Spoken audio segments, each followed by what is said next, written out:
Hola chicas, buenos días. Buenos días, profe. Buenos Buen día, días. profe. Bueno, Hola, profe. hola. Una disculpa, hace 8 días tuve una falla técnica, y de hecho hoy para no fallar, estoy dando clases desde la universidad. Me vine para aquí para que no ocurriera otra vez ese tipo de cosas. Bueno, ¿qué tal? ¿Cómo les va? Primero la saludo. Espero Bien. que, exacto, espero que a todas les vaya, a todos nos vaya, a todas nos vaya muy, muy bien. Les comento, ya hace 8 días, ya logran ver mi pantalla, ¿verdad? Sí, profe. Perfecto. Hace 8 días les publiqué aquí en las pestañas investigación participativa, el programa. Sé que muchas de ustedes ya lo conocen, pero de cualquier forma es importante que todas lo vean. Acá está, encuadre del curso y lo abrimos. Vamos a comentar solamente el objetivo general. Y ahorita pasamos ya a la segunda pestaña. Ya les publiqué un material y les tengo acá una presentación que elaboré para trabajar el día de hoy. Bueno, abrimos acá está. Abrimos el índice del curso, podríamos decirlo, el programa. Vamos a comentar lo siguiente.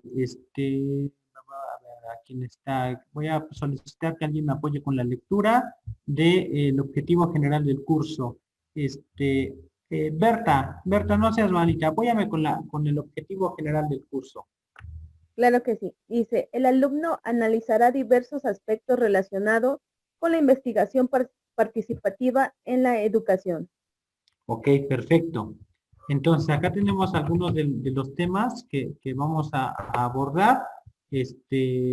Modalidades de la investigación, propuestas de la investigación, análisis de varianza y covarianza y reportes. ¿Ok? Bueno, acá están la cuestión de las actividades de aprendizaje, pero sobre todo de la cuestión de los criterios y procedimientos de evaluación.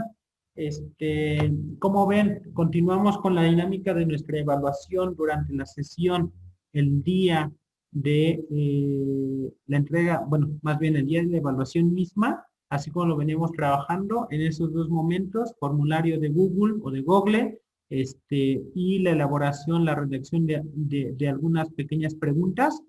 ¿Cambiamos la dinámica? ¿Nos mantenemos? ¿Hay alguna propuesta?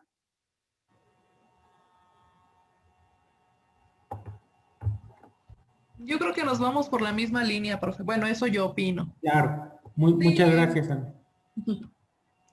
Ajá. ¿Ibas a comentar algo más, Alma? Perdón. Sí, gracias por estar en la materia. Muchas gracias a ustedes. No, gracias a ustedes, de verdad. Aquí estamos, ¿eh? Gracias. Alma dice, nos quedamos con la misma dinámica. ¿Alguien que diga lo contrario o algo diferente? Bueno, entonces vamos a quedarnos con la misma dinámica de trabajo con la que hemos venido laborando, y entonces ya si hubiera alguna cuestión sobre la marcha, la podemos, pues comentar, ¿no? Bueno, entonces esa es la parte del objetivo general que tiene que ver desde luego con las diferentes perspectivas en torno a la investigación participativa. Les he colocado aquí un texto, ¿vale? Que en la segunda pestaña donde dice observación participante y diario de campo, ¿ok? Entonces, este texto es un artículo, ¿no? Es un pequeño artículo de investigación en torno precisamente al papel que juega el diario, ¿vale? El diario de campo como parte de la observación participante, ¿ok? Este tipo de observación en la que el investigador, ¿vale?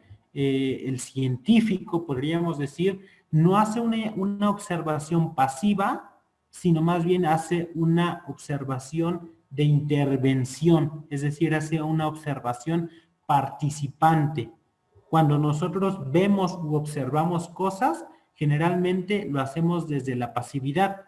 Bajo esta dinámica de investigación, lo ideal es que desde la observación se dé una observación participativa. Voy a poner una analogía. Cuando vemos que alguien es asaltado o alguien, no sé si les ha pasado, le están robando el teléfono, la cartera, la computadora en el transporte público, híjole, qué problemón.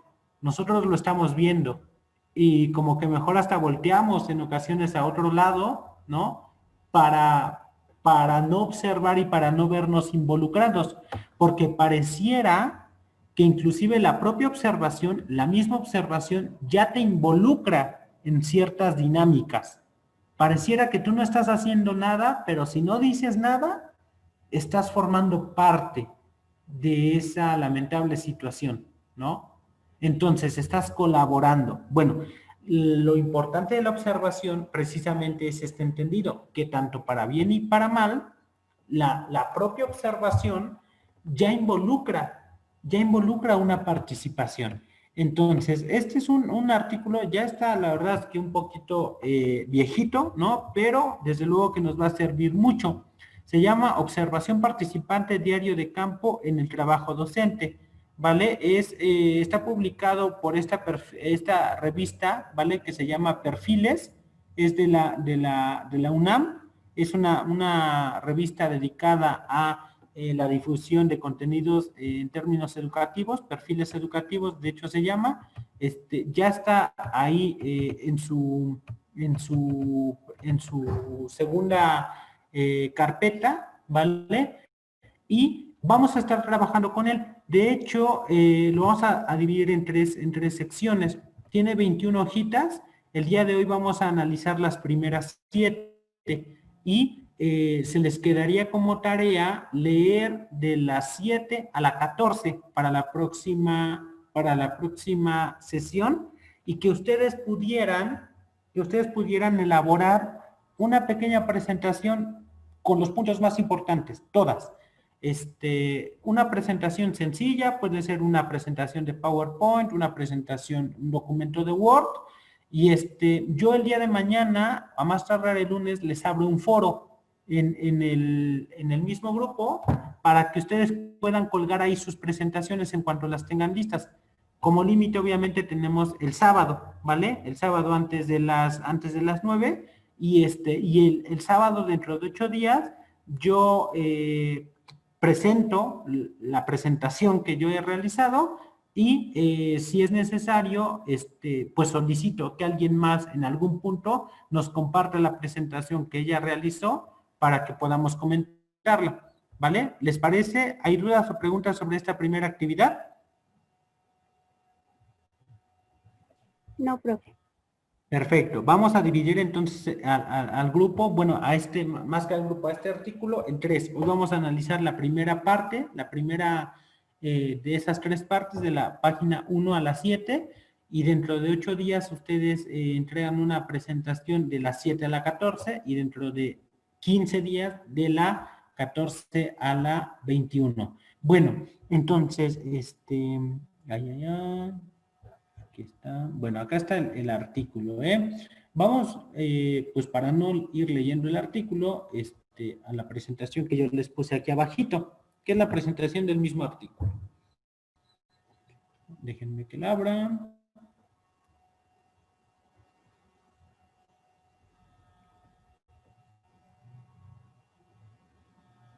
Ok, ya la descargo.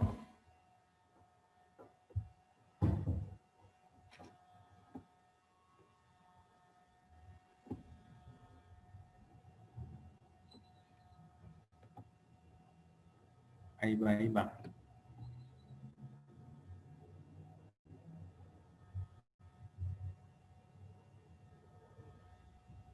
Aquí está. Bueno, investigación participativa, observación participante y diario de campo en el trabajo docente. ¿Ok? Bueno, vamos por esta cuestión.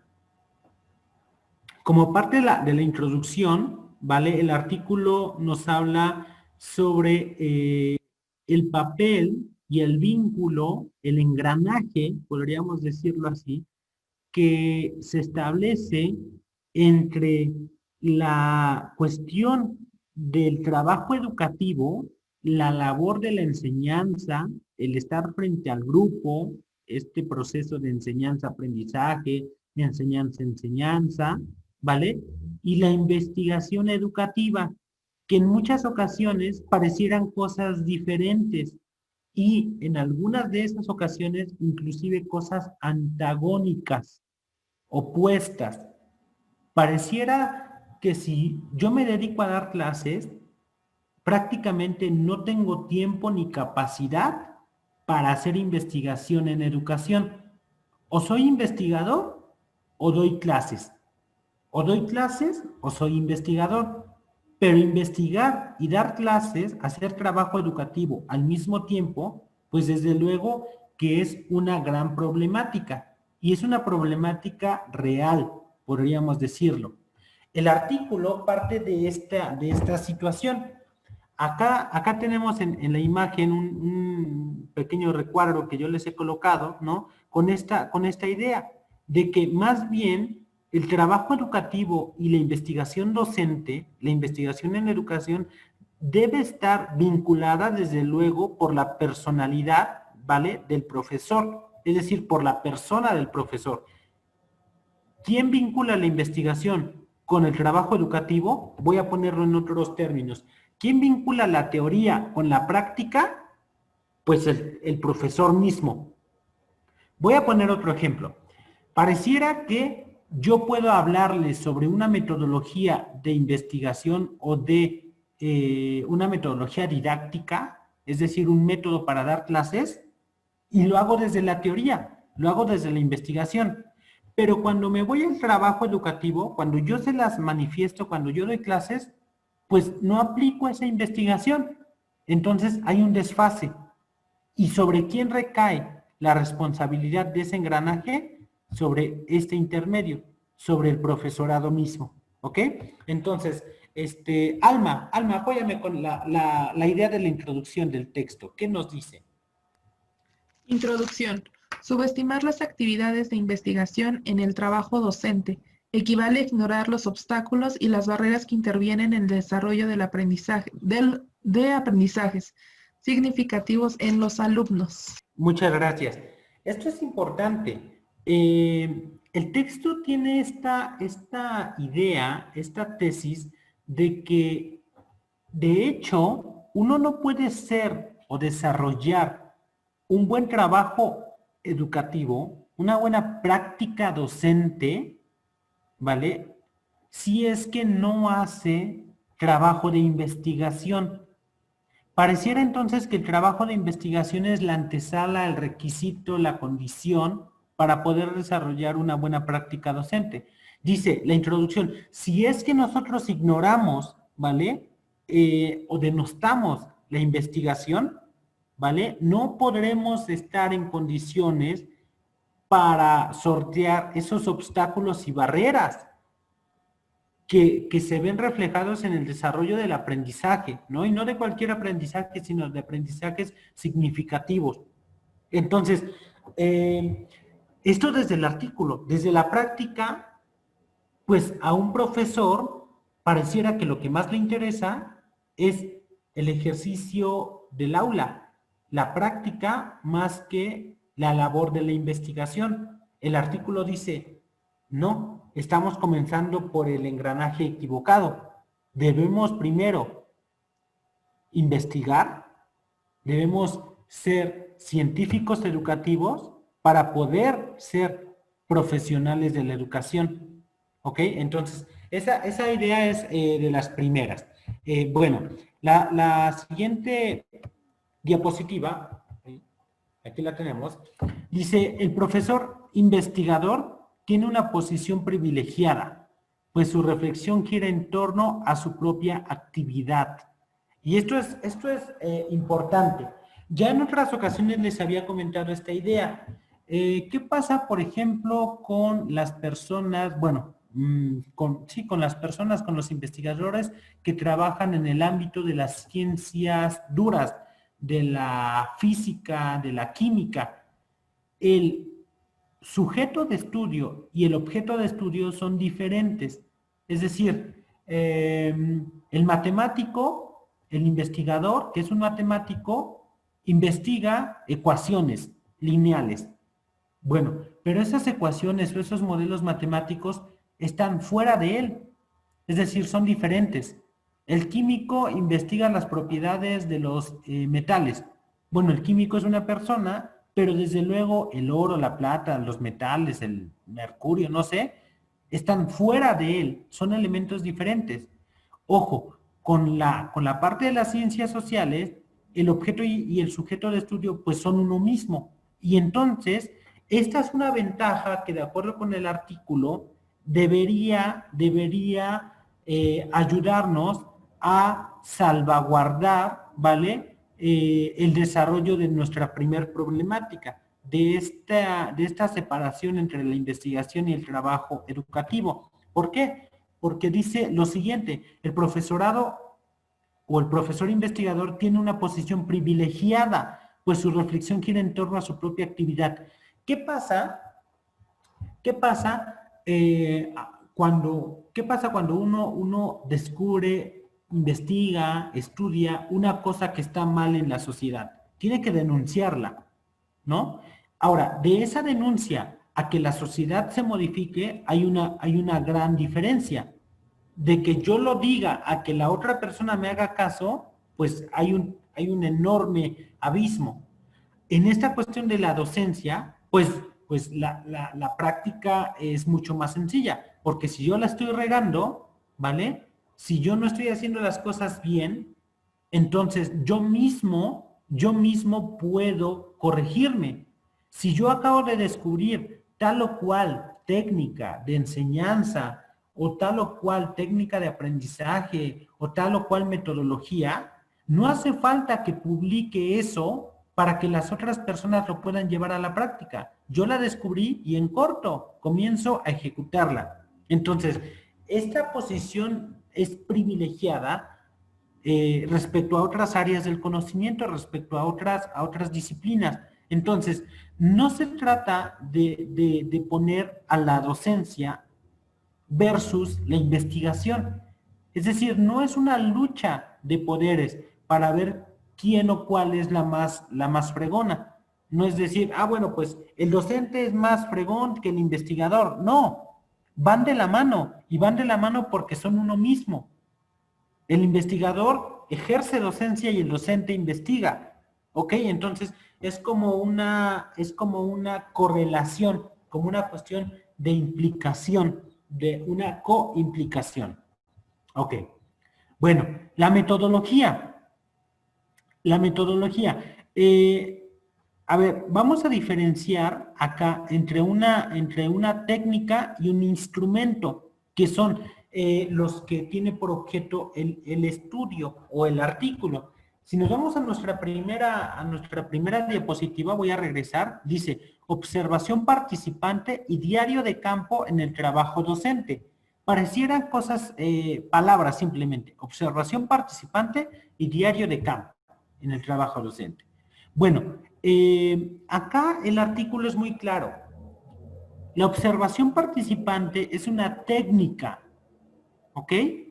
Es una técnica, y como toda técnica, forma parte de una metodología. Acá se los estoy indicando, ¿no?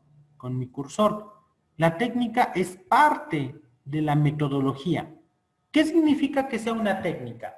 Cuando nosotros pensamos en la palabra técnica, ¿en qué pensamos? A ver, vamos a preguntarle a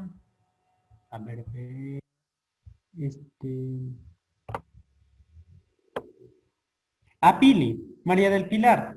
¿Qué pasa cuando alguien menciona la palabra técnica? ¿En qué pensamos? No sé si has escuchado estos comentarios. tu técnica para ligar es muy mala o es muy efectiva. ¿Qué es eso de una técnica? Técnica para ligar.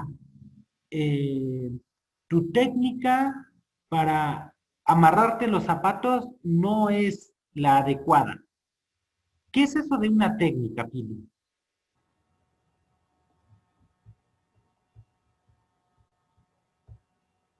Ay, creo que Pili no está. A ver, me llegó un... Guadalupe Rocío está levantando la mano. Coméntenos. Dicen por ahí, es como la forma de hacer las cosas, dice Jessica. Sí, vamos a escuchar a Guadalupe y ahorita comentamos sobre eso. Sí, Guadalupe. Pues también lo mismo, es la forma de hacer algo o algo que te caracteriza, que es diferente a otro, pero obviamente en hacer algo. Sí, en efecto, muchas gracias, Lupita, tiene que ver con la cuestión del hacer cosas. De hecho, una técnica podríamos decir que es una acción o un conjunto de acciones, ¿ok? Que nos llevan a cumplir con un fin. Ese fin lo dicta la metodología, ¿no? Entonces, una técnica es un conjunto de prácticas o de acciones que van encaminadas hacia el cumplimiento o el logro, el alcance de un objetivo. Ahora, la observación participante, entonces, tiene que ver con una acción. Y es acá donde hace rato yo les decía, no se trata simplemente de observar, porque si la observación participante es una técnica, y hemos dicho que la técnica tiene que ver con un conjunto de formas de hacer cosas, no es quedarnos estáticos, no es quedarnos viendo, sino es observar. No sé si alguien ha escuchado esta diferencia entre observar y ver.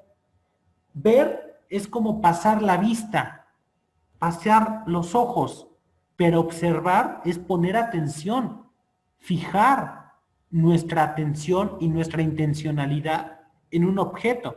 Eso es la observación. Y entonces tiene que ver con hacer cosas, ¿no? Ahora, eso es por parte de la técnica. El instrumento tiene que ver con esas herramientas que nos permiten hacer esas cosas. A ver, voy a poner una analogía. ¿Qué pasa si yo tengo que rascar un hoyo para sembrar un árbol? La técnica, pues desde luego, tiene que ver con la acción misma de rascar. ¿Cuál será el instrumento que voy a ocupar? A ver. ¿Cuál será el instrumento que voy a ocupar, Diana Karen?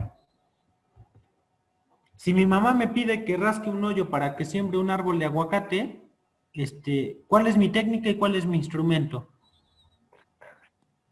Pues la técnica está en cómo lo va a hacer, si va a ser, lo va a rascar grande o va a ser pequeño. Ajá. Y su instrumento pues van a ser sus manos. Sí, o bueno, una pala. Sí, mejor mi pala, ¿no? Muchas gracias, Ana Karen. Sí, en efecto, sí, la técnica tiene que ver, bueno, pues, por ejemplo, que si le pongo un día antes agua al lugar a donde voy a rascar, ¿no? Para que la tierra absorba ese líquido y pueda estar más blanda al día siguiente. Pues que si lo hago no sé, utilizando las dos manos, ¿no? Apoyándome en las dos manos, o si lo hago simplemente con una. Bueno, pero el instrumento, pues desde luego es la pala, ¿no? Entonces el instrumento es aquello que me permite desarrollar mi técnica. Vamos a ver, por acá tenemos un chat. Es que dijo rascar. Sí, tiene razón. Sí, bueno, rascar.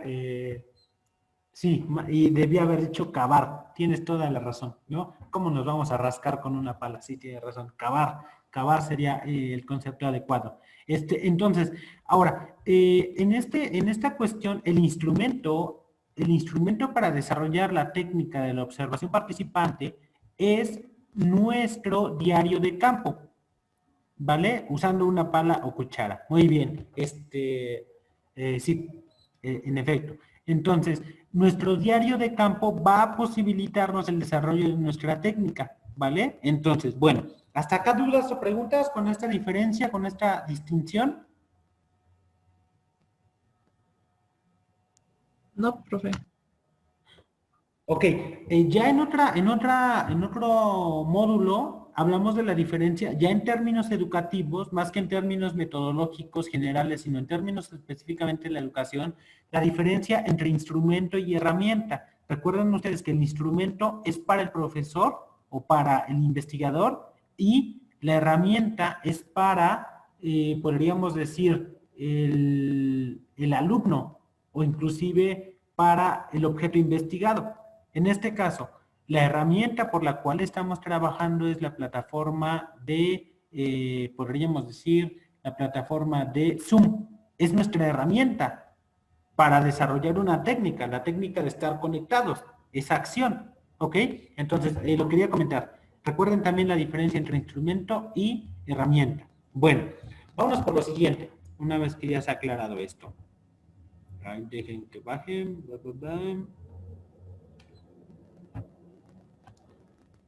A ver, acá está. Jacqueline, apóyame con esta cuestión del diario de campo. El primer puntito, los primeros 5 renglones. Sí, profe. Dice, diario de campo. El diario de campo es un instrumento utilizado por los investigadores para registrar aquellos hechos que son susceptibles de ser interpretados. En este sentido, el diario de campo es una herramienta que permite sistematizar las experiencias para luego analizar los resultados. Ok, perfecto. Entonces, está claro que el diario de campo es una, acá lo hemos dicho, ¿no? Es un instrumento o es una herramienta, ¿vale? Dependiendo de qué parte se vea. Es como el examen. El examen es un instrumento para el profesor, pero es una herramienta para el alumno. Entonces, en este sentido, podemos utilizar, no indistintamente, pero sí podemos utilizar instrumento o herramienta para referirnos a esta cuestión, ¿no? Lo que no podemos utilizar es decir que el diario de campo es una técnica. No, es un instrumento o es una herramienta, dependiendo de en qué punto nos focalicemos. ¿Ok? Entonces, dice que nos sirve para registrar aquellos hechos que son susceptibles de ser interpretados. Ojo con esta palabrita de susceptibles. No quiere decir que todo lo que esté en nuestro diario de campo sea interpretado.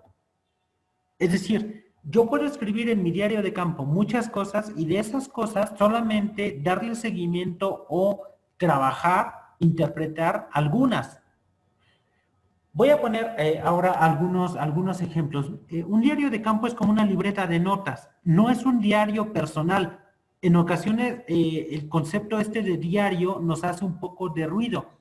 Cuando nosotros desarrollábamos en la infancia diarios personales, anotábamos pues muchas cosas, por no decir que todas. Era como un listado de las acciones que nosotros habíamos realizado. Querido diario, hoy me levanté y desayuné pofitos con leche. Después me puse a ver la tele. Mi mamá me regañó por esto y esto más. Mi papá me dijo que le ayudara con aquello y con aquello, ¿no? Es como un listado.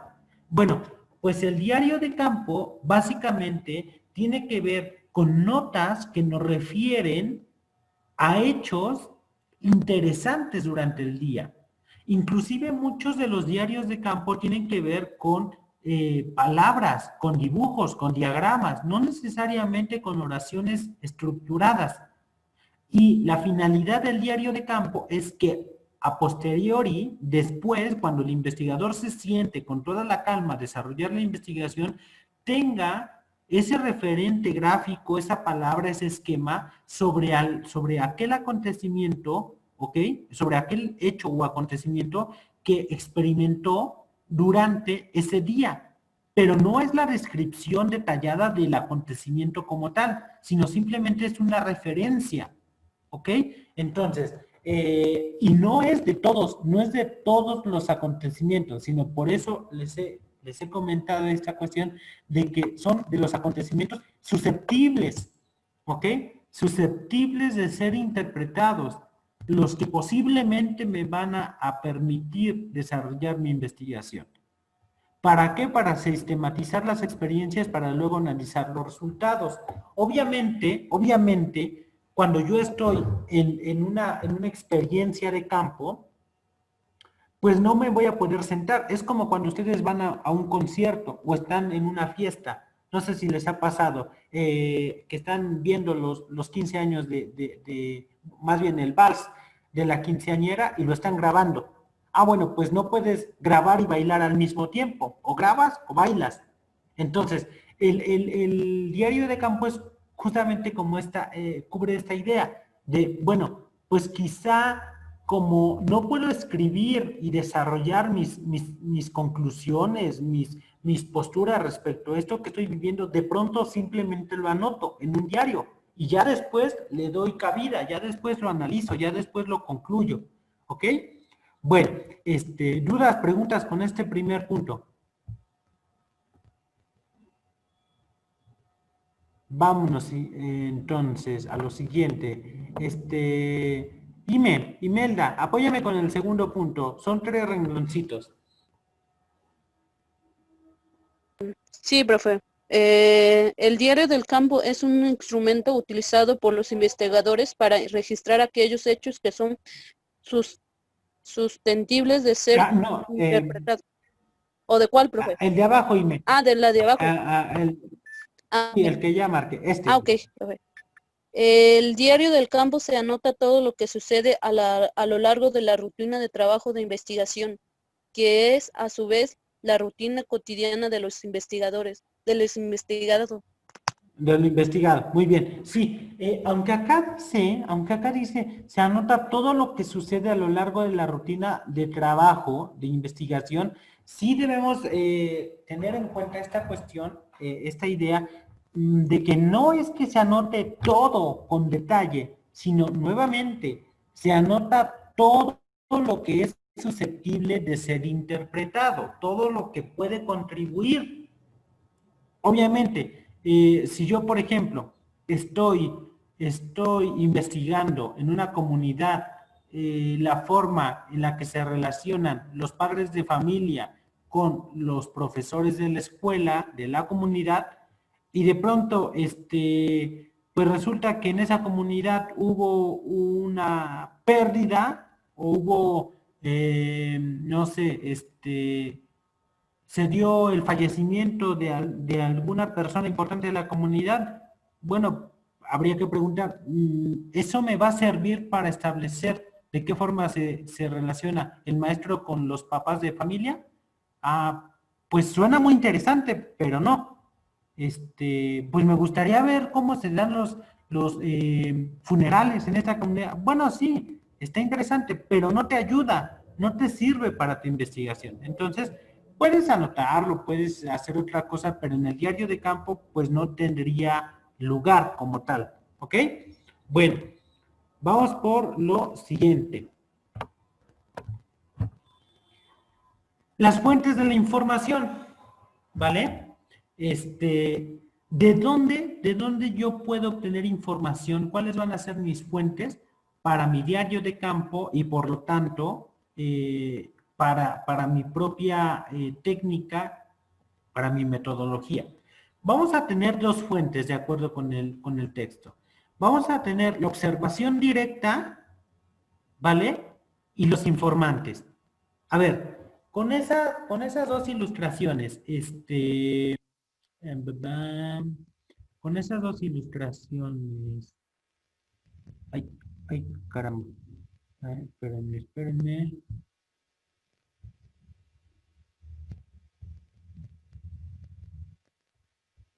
Se dejó de compartir, creo. Ya.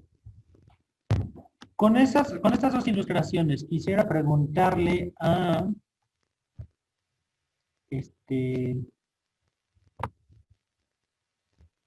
Juanita. A ver, Juanita, ¿tú qué te imaginas que diferencia a estas 2 perspectivas, a estas 2 fuentes de la información? Sí, profe. ¿En qué se han de distinguir? Ajá. Bueno, pues yo creo que es lo que usted hablaba al principio, ¿no? De las diapositivas. La observación directa es en la que nosotros vamos a participar, ¿no? En los hechos que nosotros pues estamos observando, ¿no? Y que de los cuales a lo mejor podemos observar, registrar, ¿no? Sobre los hechos. Pero en la de Claro. los informantes, pues al igual son con las personas, como usted dice, ¿no? Como es una investigación participativa, pues a lo mejor nosotros vamos a interactuar, ¿no? Con aquellas personas a las cuales estamos observando. También podemos preguntarles a ellas, ¿no? Porque una cosa es lo que nosotros vemos o percibimos y otra cosa es la que ellos directamente nos pueden dar a conocer o Claro. como ellos lo ven. Sí, en efecto. Muchas gracias, Juanita. Sí, en efecto, esa es la gran diferencia. La observación directa, pues es desde luego la fuente que desarrolla el propio investigador, es decir, él personalmente observa el hecho, y la cuestión de los informantes, pues tiene que ver con una observación, podríamos decir, indirecta, lo cual no significa que no sea práctica. Más bien es ver a través de los ojos de los demás, es escuchar a través de los oídos de otros. ¿Qué pasa, por ejemplo, con comunidades? Y esta cuestión del estudio de campo, pues reiterar, ¿no? Que es una metodología, pues que tiene que ver con áreas, inclusive como la antropología, la etnografía, la etnología, en la que pues los investigadores tenían que acceder, ¿vale? A comunidades muchas veces demasiado cerradas, social y culturalmente. Entonces tenían que irse, por ejemplo, a pueblos originarios, en regiones muy apartadas de ciertos lugares, ¿no? Entonces, pues en ocasiones estas regiones, o las personas que habitan estas regiones son muy cerradas, no permiten que otras personas se introduzcan en su cultura, en sus prácticas, que formen parte de sus grupos. Lo que queda al investigador cuando la observación no puede ser directa es desde luego buscar informantes. Y uno podría decir, bueno, pero es que eso no pasa en la educación. Claro que sí pasa, claro que sí pasa. ¿Qué ocurre, por ejemplo? El profesor se entera de todo lo que ocurre en la clase, o habrá cosas que perjudican o benefician, es decir, que desembocan en ciertas actitudes que tienen lugar dentro de la clase que el profesor no observa, o que el profesor no, pues sí, en las cuales él no tiene una injerencia directa. En ocasiones, no sé ustedes, pero en ocasiones pareciera que cuando en una escuela, en una institución, se establece la necesidad de tener jefes de grupo, pues más allá del jefe de grupo, lo que se está estableciendo es la necesidad de tener informantes dentro del salón de clases. Quien te diga quiénes mueven los hilos del ánimo del grupo, quiénes son los líderes, quiénes son los que pueden pasar el examen, o quiénes son los que pueden causar un problema. Con eso tiene que ver la cuestión de los informantes, ¿ok? Desde luego, reitero, pareciera que no tienen lugar o que no tienen cabida en términos educativos, pero los informantes son una fuente de información, ¿vale? En este ámbito también. Pueden ser alumnos, pueden ser otros profesores, pueden ser inclusive autoridades, directivos, ¿vale? Cuando uno mismo no tiene acceso a ciertos fenómenos que tienen lugar dentro del salón de clases. No es que no existan, es que existen, es que quizá yo sé que existen, pero no los puedo observar diferentemente, contundentemente, porque se ocultan a mi vista, porque se ocultan a mi persona, a mi observación. Entonces se manifiestan cuando yo no estoy, se manifiestan cuando yo me alejo. Pues entonces lo que queda es tener informantes. ¿Ok? Bueno, vamos por la siguiente.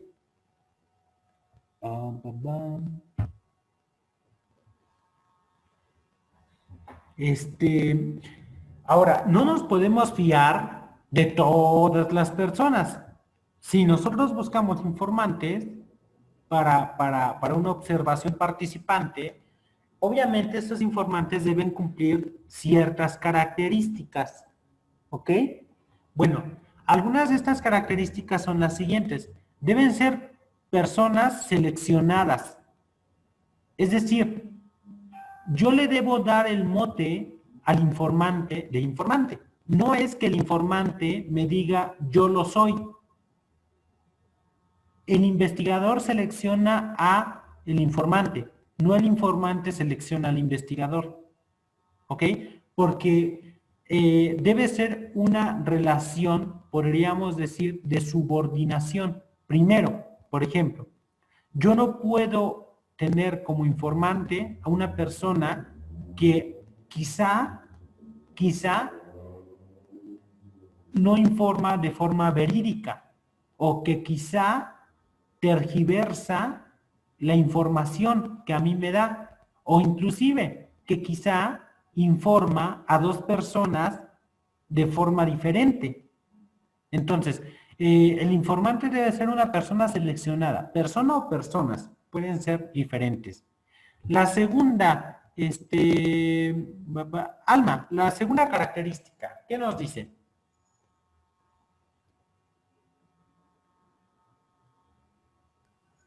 La información que dan no es fácilmente observable.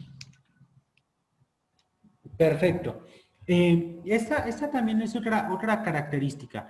Yo no puedo solicitar a una persona que sea informante si es que lo que yo puedo obtener de ella, lo puedo obtener por mí mismo. Es decir, el informante es un recurso cuando la observación directa no tiene cabida. Si aquello que puedo o que debo investigar se da a través de, o puedo conocerlo a través de la observación directa, no hay necesidad de tener informantes.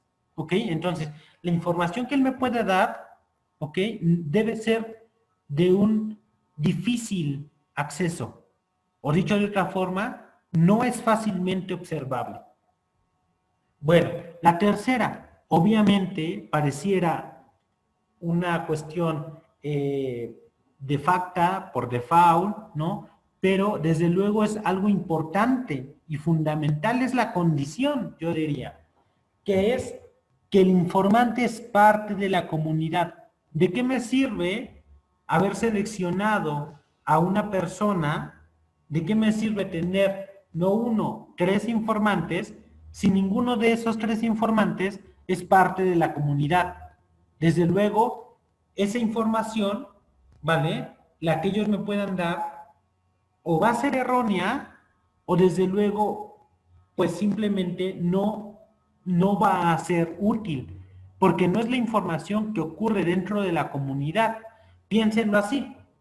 De que si hay una dinámica, un problema en un grupo, en segundo A, y yo le pregunto y tengo toda la confianza de un compañero, de un chico, de un maestro, pero que da clases o que toma clases en cuarto C, pues obviamente esa cuestión va a tener un desfase, ¿no? Y desde luego el informante, al no ser parte de la comunidad, no va a poder proporcionar al investigador los datos necesarios para que él logre desarrollar su estudio. ¿Ok? Bueno, dudas, preguntas, hasta aquí, con las características. 3 características importantes del informante. Reitero, el informante solamente tiene cabida cuando la observación directa no puede ocurrir. Bueno, vámonos por la siguiente.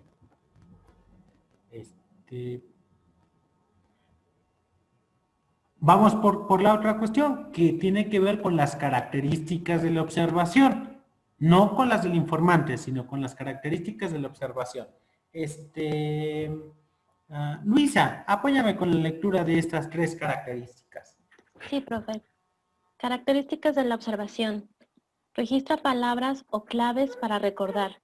Observación activa. No intervención directa. Perfecto. Estas características, ¿vale? Van a estar vinculadas con nuestro diario de campo. Se deben registrar palabras o claves, ¿vale? Que podamos recordar. no sé si les pasa en ocasiones cuando tomamos notas, por ejemplo. Estamos en clase y tomamos nota, no escribimos todo lo que el profesor o todo lo que estamos viendo. Simplemente hacemos dibujos o simplemente hacemos mapas o esquemas o anotamos claves, palabras, que si otra persona las ve, dice, ah, caray, acá como que, ¿qué está pasando? Pues no le entiendo, ¿qué habrá dicho? Pues según era una clase de pedagogía, y esto más bien parece, pues una receta médica, no se le entiende nada. A propósito, en alguna ocasión pregunté con una persona, ¿por qué los médicos escriben así de fatal? Y la explicación pasaba precisamente por eso, porque la justificación decía que, pues cuando ellos toman clase en la universidad, las clases son tan rápidas, ¿vale? Y el profesor, el doctor, el médico habla demasiado veloz que prácticamente los obliga pues a escribir pues feo, a no despegar el lapicero del papel, a arrastrar las letras para poder seguir el ritmo y tomar las notas correctas. Y entonces pues esa práctica, esa maña se les queda, ¿no? Y así receta. Bueno, pues esto tiene que ver con esta cuestión, registrar palabras claves, ¿vale? Que podamos recordar, no necesariamente, reitero, no necesariamente toda la situación que se suscitó, sino simplemente una palabrita, un dibujo, algo que nos ayude. Dice María Luisa, desde luego también los abogados. sí, en efecto, no me había puesto a pensar en los abogados, pero tienes razón. De hecho, escriben muy extraño. Pero bueno, tiene que ver con esto. Lo ideal sería entonces registrar palabras clave, ¿no? Que podamos recordar y bien escritas, ¿no? Bonitas. Que se noten esos ejercicios de caligrafía. Bueno, después, la observación activa. Esto es importante. No ver, ojo, no ver, sino observar activamente, fijar atención. No es simplemente un pasar la vista, sino es fijar la atención, ver, pasar la vista, observar, fijar atención, tener una intencionalidad, ¿ok? Y desde luego la última, que tiene que ver con la no intervención directa. Y esta es, pues, quizá una de las más difíciles. ¿Por qué? Porque cuando uno estudia, investiga algo, pareciera que ese algo investigado o estudiado se ve modificado, se ve, pues sí, transformado precisamente por el investigador. La cuestión con el estudio de campo es que uno debe estar dentro de la comunidad, uno debe estar dentro del salón de clases, dentro del pueblo, pero al mismo tiempo debe tener la capacidad para tomar distancia y no intervenir directamente. Porque si uno interviene, entonces el comportamiento y el objeto de estudio al cual y por el cual uno se acercó ya no será genuino, va a ser diferente, distinto. Entonces eso va a ser también muy importante, la no intervención directa, el mantenernos a la distancia, ¿ok? Bueno, ¿dudas, preguntas hasta aquí?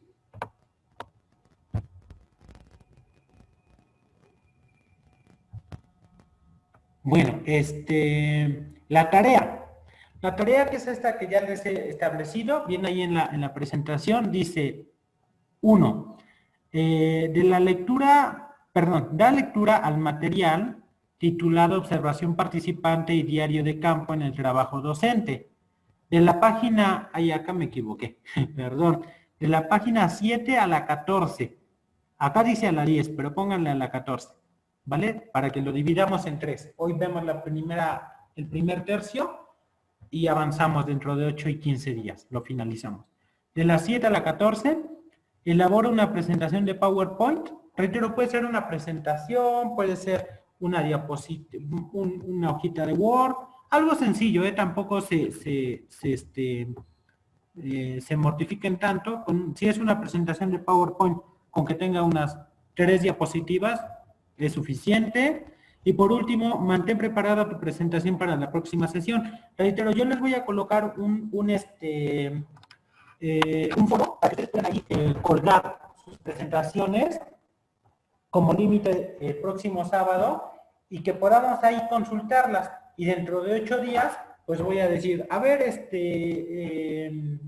Alma, a ver, Juanita, a ver, Jackie, compártenos tu presentación, ¿no? Para que todos la podamos ver. Entonces, ténganlas ahí listas y preparadas. ¿Vale? Bueno, dudas, preguntas. Ya estamos en el cierre. No, profe, ¿Todo nada. claro? Perfectísimo.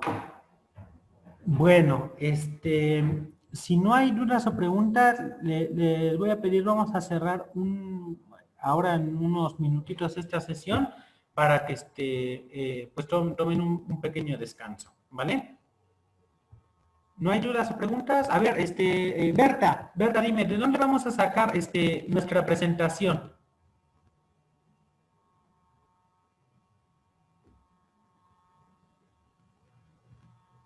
Ay, Berta no está. A ver. Luisa, dinos, ¿de dónde vamos a obtener esta presentación? O más bien, ¿a partir de qué cosas nosotros vamos a elaborar nuestra presentación? Perdón, profe, ¿cómo?